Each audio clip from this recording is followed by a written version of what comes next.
Hey there, welcome back to No Pants Profits. My name is Richard. Today I'm coming to you from a Celebrity Cruises cruise ship. But where I'm actually coming to you from physically on this ship is slightly more important. Now I decided I could do this video on a green screen and not talk about the realities of what I think is going on, or I could do it in reality.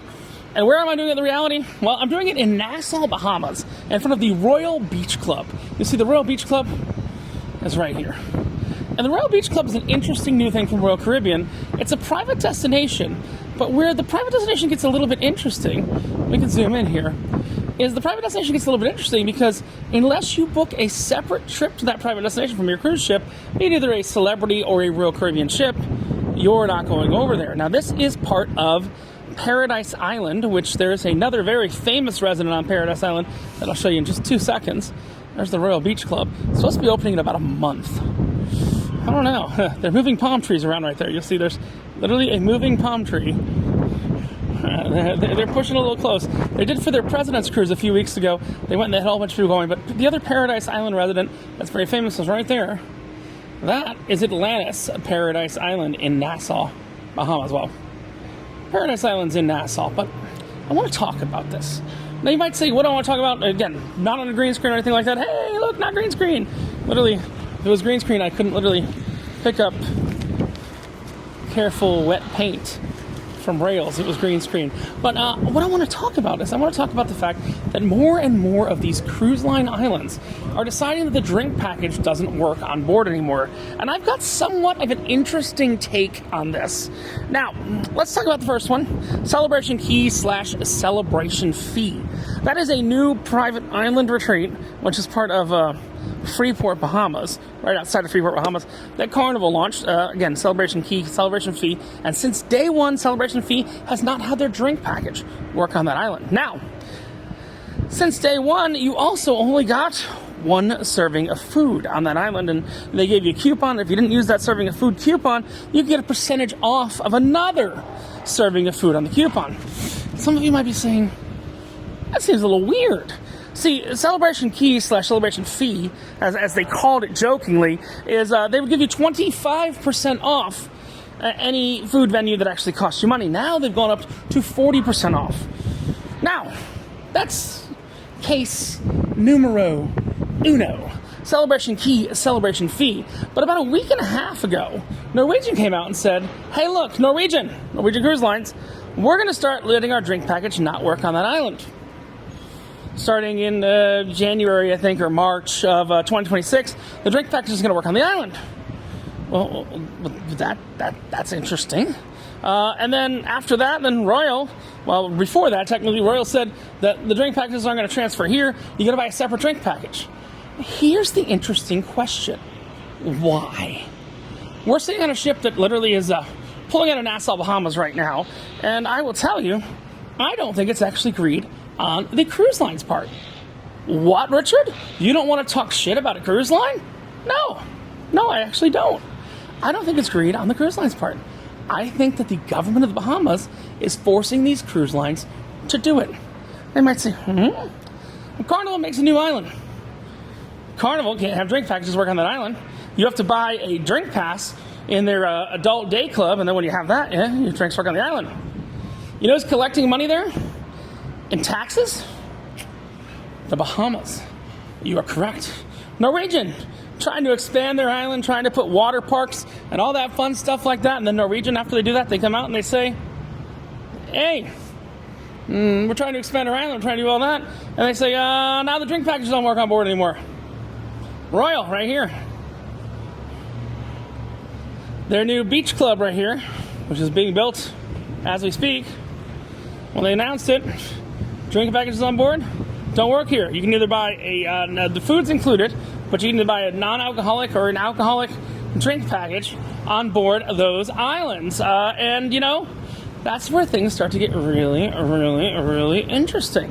Now, I think for the foreseeable future, probably if I'm a betting man, and I am a betting man, I would say until summer of 2026, Royal Caribbean will continue including their drink package for CocoCay. For Celebrity and Royal Caribbean Cruises that dock in CocoCay, I think until summer, by summer I mean May or June of 2026, look, you're questioning if it's fake. Look, I caught my shirt on the rail. By May or June of 2026, I think Royal will have a change of heart. I think MSC is an interesting one because MSC actually owns their island, doesn't lease their island, but they are doing some construction on a new island for not MSC, but for Explorer Journeys, which is a ship I'll be trying rather soon. So I think that they're going to get forced by the government to do it as well. But here's the God's honest truth. I don't think it's actually agreed by these cruise lines. I'm the first YouTuber to come out and say, but I don't blame the cruise lines. I think the Bahamian government is saying, hey, look, you want to do some construction on this island. You want to dredge and build another island, which is what MSC did with their original CocoCay. They're building another island essentially for their Explorer ships. Well, we're going to have to do a little negotiation. And I think it's the Bahamian government that's actually the bad guy here. I know. It seems strange, it seems weird, it seems cuckoo. But think about it. Carnival makes a new island. Celebration Key. Drink packages aren't included. Not enough people are buying food on the island, so they give you a bigger discount to buy food on the island. Because guess what? If you buy food on the island, you buy excursions on the island, you do anything like that, the Bahamas collects a value-added tax, or a VAT, or a sales tax, or whatever you want to call it. That's the honest-to-goodness truth. Norwegian? Well, they want to build up their island. They want to put a dock on Great Stirrup Cay. They want to put water slides. They want to put all kinds of stuff like that. Guess what? Bahamas says, well, that's great, but if you want a permit from our government, you're going to have to pay up. You're going to have to give us money on your drink package, so you got to cut off the drink package on those islands. That's the truth. Royal, I don't know how they're going to have people inhabit that side of the island. That looks like a riptide disaster waiting to happen. And I'm saying this from a celebrity ship. I like it. I like the concept. It's something to do in the Bahamas. It's not going to the Great Cliff. But the truth is, when you really work it down, I don't think it's the cruise lines trying to screw the customers. I think it's the Bahamas trying to get what they're losing in taxes and port fees by people going to these private islands. That's the honest truth. Now, prove me wrong, but again, Carnival, new island. Hey, no drink package works in new island. Then they go from 25% discount to a 40% discount if you're willing to spend money. Hey, look, the Bahamas would like would rather a 60 tax on 60% of what you pay rather than tax on 75% of what you pay if you're going to be more likely to pay. That's why they changed that from a 25% discount to a 40% discount if you don't use your free food voucher.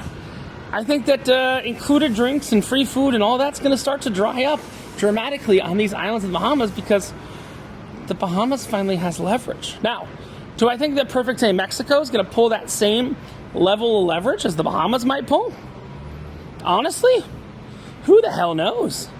But I don't think the cruise lines are the bad guys here. And I'm the bad boy of cruising. I love to shit on the cruise lines. But I think this is the Bahamian government saying, well, you don't want to come spend money on our islands. You want to go to your private island. Well, you're not going to be able to have a drink package anymore. I think they're the bad guy here. And the cruise lines won't come out and say that, but the fact that they're doing new construction and then getting strong into this is very much apparent as to the actual root cause analysis of what's going on here. And again, I think CocoCay is the one, it's developed enough that Royal doesn't need permission for a while to do anything at CocoCay. So I think that Royal will be the last one to do it. I expect MSC to say it in the next few weeks. It's currently October 17th. Yeah, currently October 17th of 2025 when I should be releasing this, depending on the internet. But I will have to say that I don't think the cruise lines are the bad guys here. I think the Bahamian government is getting away, making the cruise lines look like the bad guys, when they're the ones forcing it to cut off the things you prepaid so you can pay for something else that has a sales tax in the Bahamas. Just a theory. I'm leaving the Bahamas. Do that research yourself. This is Richard from No Pants Profit saying, not green screen, Royal Beach Club. I have no clue how they're going to get it done in a month, but if they're working 24 hours a day, maybe they can. Royal Beach Club at Paradise Island. What? This was a smoker side last night. Of course it was. But they were painting the other side last night. Eddie, I literally said that. Thank you for coming back and telling me exactly what I already said. That's Steady Eddie. He's on the ship with me, and I was just talking about how more and more of these islands are going to start, when you go to these private islands are going to start charging you for drinks because they can, and I think it's the Bahamian government doing it, and not the cruise lines. They're making the cruise lines come out looking like the bad guy. Yeah. But thank you for coming back. We're gonna do a 360 out of here, and we're gonna cross the Royal Beach Club. I think so. We're gonna go check out the helipad and see what's going on there. But when you wear no pants and you got the Royal Beach Club right in front of you, You got left to lose your shirt. I think that's all you got left to lose is your shirt. Thank you, Eddie. Say bye, Eddie. Bye. But that's my thoughts. I think that probably March, probably for spring break, MSC will start charging. Will start making their drink package not work on their island anymore. The question is whether it's new purchases or existing purchases or stuff like that. And by next summer, I don't think Royal's going to have them work either. You don't think the MSC will probably charge more for their tickets on board to cover that? So that's an interesting question. Something we didn't mention is, you've got Carnival, which, you have an unlimited drink package. They're still paying sales tax. They're still charging you, the customer, sales tax in Miami or Fort Lauderdale, or you don't go from Fort Lauderdale from Carnival, but if you go on to Holland, America, or something like that, they're starts charging you sales tax in all those locations. But it's an interesting scenario. We still don't have any answer why Carnival, Princess, and Holland charge sales tax and nobody else does. Even Margaritaville, which has a limited drink package, or MSC, they don't charge you sales tax. It's kind of interesting. What is Carnival doing with that sales tax? You want to take a dip in that water, bro. You want to take a dip in that water? Oh, Steady Eddie. Well, this is Richard and Steady Eddie saying, I don't think the cruise lines are the bad guys. And then when you wear no pants, Eddie, what's the only thing you got left to lose? Your shirt. Bahamian government, as Melania would say, be best. Where's my mic? Your mic's on my hat. Oh. As Melania would say, be best. That's a Melania Trump joke. But stop hiding the fact that you're the one causing these cruise lines to cut off their drink packages. Because I think it's you. Only you can start the fires. Only you could stop forest fires, Mr. Smokey the Bear. Oh. Yeah. We're going to turn around. We're going to get a pretty interesting view of Royal Beach Club. We're going to go up. We're going to go to the elite sail away party up on the helipad, and we're going to see Royal Beach Club a bit closer up and see what there is to see, and maybe I'll bring you a short on that, but yeah. Maybe I may take a shower and get rid of this brand new pussy smell. Oh, what is Eddie talking about? That's Eddie. Fast Eddie, as my mom calls him. That's my thoughts. I don't think the cruise lines are the bad guys. I think the Bahamian government is, and who knows if I'll ever be able to get out in Bahamas again after this, but it's a good run. Bye!